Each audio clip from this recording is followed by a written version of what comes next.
जा रही हूं जरा बाहर, और दिल्ली के बीजेपी मुख्यालय में प्रधानमंत्री पहुंचने वाले हैं, वो भी आपको दिखाऊंगी। लेकिन प्रगति जरा बताइए आप कहां पर हैं? आपके पीछे भी जश्न की तस्वीरें दिख रही मुझे।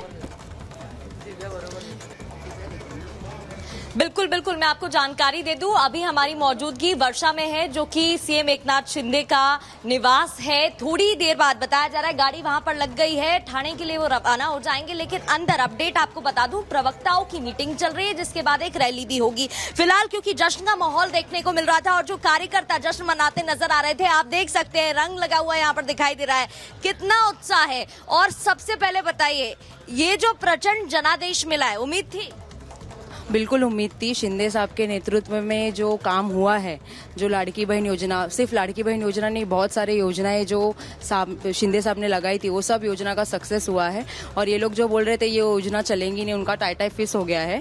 और वो लोग अभी उनको समझ में नहीं आ रहा है कि इतना जनता ने इतना प्यार कैसे दिया शिंदे साहब को, और ये होना ही था। शिंदे साहब के नेतृत्व में जो काम महाराष्ट्र में हुआ, ये पहली बार महाराष्ट्र में देखा अगला सीएम महाराष्ट्र का कौन होगा? बिल्कुल अगले सीएम की बात करें तो देखिए, अब अगला सवाल तो वही है, आपको क्या लगता है? सवाल जवाब देने के लिए बना है। फिर भी क्या आपका क्या मानना है? तो चाहते हैं कि हमारे मुख्यमंत्री एकनाथ शिंदे साहब ही हो, क्योंकि उन्होंने जो अभी किया है, जो लीड दी है, जो अनएक्सपेक्टेड लोगों के सामने से था, उन्होंने करके दिखाया। और जो बोलते हैं कॉमन मैन, अब वो सिर्फ कॉमन मैन नहीं है, वो कमिटमेंट बॉस भी हो चुके हैं, बिकॉज वो जो बोलते हैं वो करके दिखाते हैं। तो हमें तो यही है कि वो ही आगे की सरकार में जो मुख्यमंत्री बने तो एकनाथ शिंदे साहब ही बने, हमें उनके नेतृत्व के नीचे ही काम करना है। बिल्कुल, और मैं देख रही थी जश्न यहाँ पर मनाया जा रहा था, आप सब नाचते झूमते नजर आ रहे थे, आप क्या कहना चाहेंगे?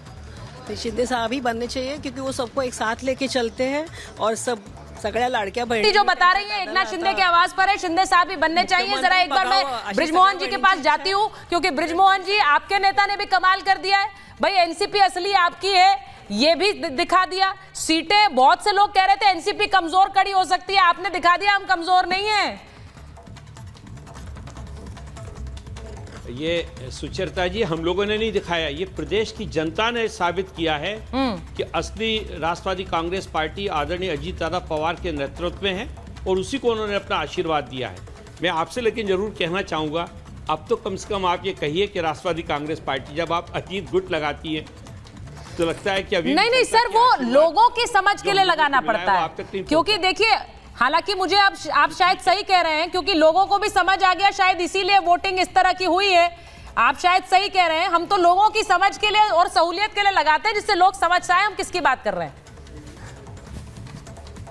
जी, तो मैं ये कहना चाह रहा था कि ये जो उपलब्धि हासिल हुई है महायुति की सरकार को, उसके पीछे एक बहुत बड़ा कारण ये है कि हमारे महायुति के तीनों जो नेता हैं, इन लोगों ने एकजुट होकर एक ऐसी रणनीति बनाई जिसमें नीचे के कार्यकर्ता तक ये संदेश गया कि उन सब लोगों को एकजुट होकर इस चुनाव। संजय राउत तो कह रहे हैं ऐसा हो ही नहीं सकता, ये फर्जी है, 200 के पार कैसे? और उन्होंने स्पेशली अजीत पवार का नाम लेकर कहा अजीत पवार इतनी सीटें निकाल लेंगे, ये हो सकता है? आप भरोसा कर सकते हैं?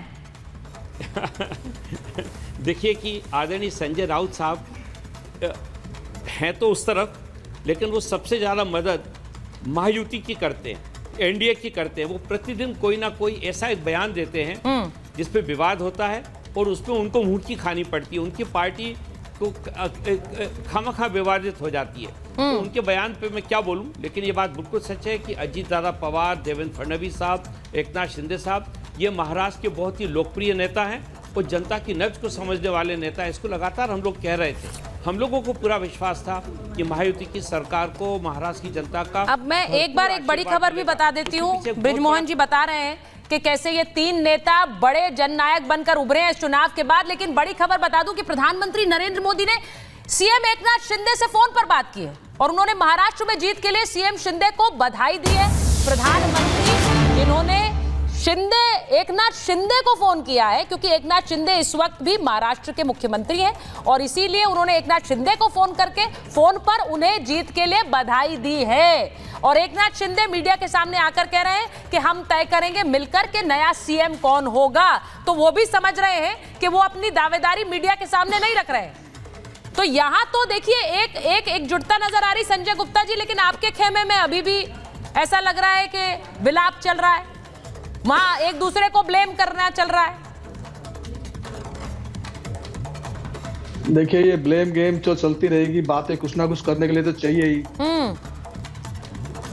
कुछ ना कुछ तो चाहिए ही। मेन बात किसी भी पॉलिटिकल पार्टी की, मेन बात हर पॉलिटिकल पार्टी की उसकी विचारधारा होती है। हमारी पार्टी के 80% लोग शिंदे जी के साथ चले गए, 56 में से 40 विधायक चले गए। तो वो जो जिस बात को लेकर के गए वो यही बात थी कि विचारधारा बीजेपी के साथ, आप सही बात बोल दी आपने, और विचारधारा बीजेपी के साथ थी, लेकिन वो समझ नहीं पाए। देखिए सच निकल ही आता है, आप कह रहे हैं विचारधारा बीजेपी के साथ थी।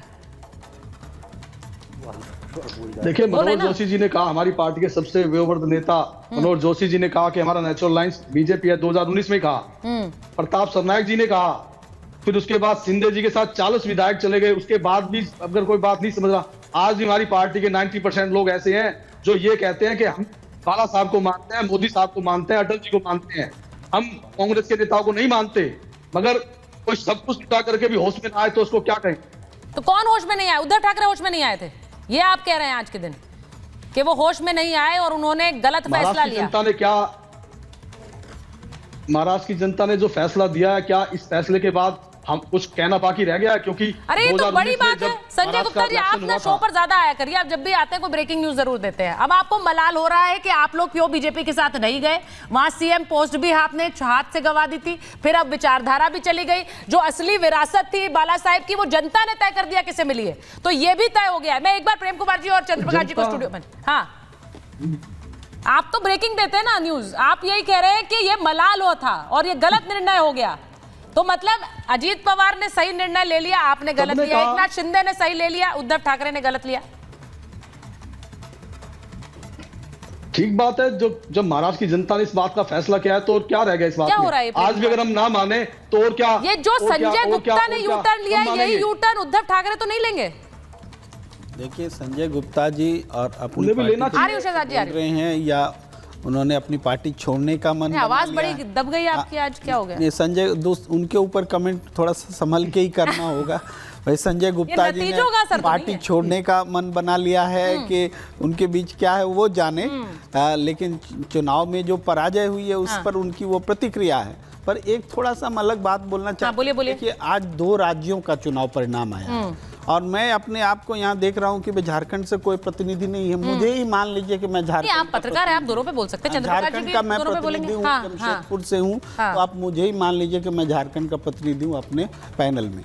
देखिए, झारखंड में भी उतनी ही बड़ी जीत हुई है जिसकी चर्चा होनी चाहिए। और जो वहाँ कल्पना सोरेन, हेमंत सोरेन, इन लोगों ने जिस तरह से अपना स्टारडम फिर से पहली बार झारखंड में कोई सरकार रिपीट हुई है, ये भी ऐतिहासिक बात हुई है। थोड़ी देर पहले बीजेपी भी कह रही थी ना हम रिपीट कर रहे हैं, तो ये रिपीट झारखंड में भी हुआ है। वो इसलिए हो रहा है क्योंकि बीजेपी ये नहीं कह रही है कि ईवीएम हमारे वाले में ठीक थी और आपके वाले में खराब थी। ये वाला जो राग है ना, ये ऑपोजिशन से आता है। अपने से लोग बोल करके नहीं, अपने से नहीं बोल रहे हैं भाई।